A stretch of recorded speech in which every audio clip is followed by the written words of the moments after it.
मित्रांनो, ठरलं तर मग फेम चैतन्य सरदाश पांडे यांनी आपलं औपचारिक शिक्षण पूर्ण केल्यानंतर अभिनयाची आवड जोपासण्यासाठी थिएटर आणि अभिनय कार्यशाळांमधून प्रशिक्षण घेतलं.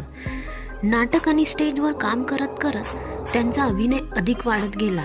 चैतन्य यांनी आपल्या अभिनय प्रवासाची सुरुवात मराठी नाट्यसृष्टीतून केली. त्यानंतर त्यांनी मराठी टीव्ही मालिकांमध्ये सहाय्यक आणि महत्त्वाच्या भूमिका साकारल्या. खऱ्या अर्थानं लोकप्रियता मिळाली ती ठरलं तर मग मालिकेतील त्यांच्या चैतन्य या भूमिकेमुळे. या मालिकेमुळे ते तरुण प्रेक्षकांमध्ये विशेष ओळखले जाऊ लागले आणि सोशल मीडियावरही त्यांची फॅन फॉलोईंग वाढली. सध्या सोशल मीडियावर चैतन्य सरदाश पांडे यांच्या को स्टारसोबत अफेअर असल्याच्या चर्चा होताना दिसतात. ठरलं तर मग मालिकेमध्ये चैतन्य आणि त्याची को स्टार प्रिया म्हणजेच प्रियंका तेंडुलकर यांची ऑनस्क्रीन केमिस्ट्री प्रेक्षकांना प्रचंड आवडली.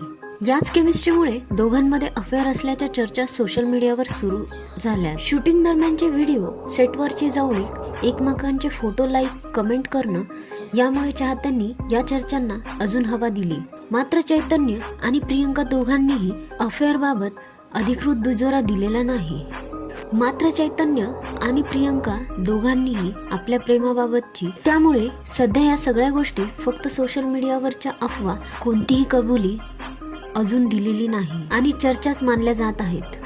खरं काय आणि अफवा काय हे मात्र दोघांनाच माहीत आणि त्यामुळेच ही जोडी सध्या चर्चेत आहे. तर मित्रांनो, तुम्हाला चैतन्य आणि प्रियाची रिअल लाईफ जोडी आवडेल का हे कमेंटमध्ये नक्की सांगा आणि अशाच मराठी अपडेटसाठी व्हिडिओला लाईक आणि चॅनलला सबस्क्राईब करायला विसरू नका.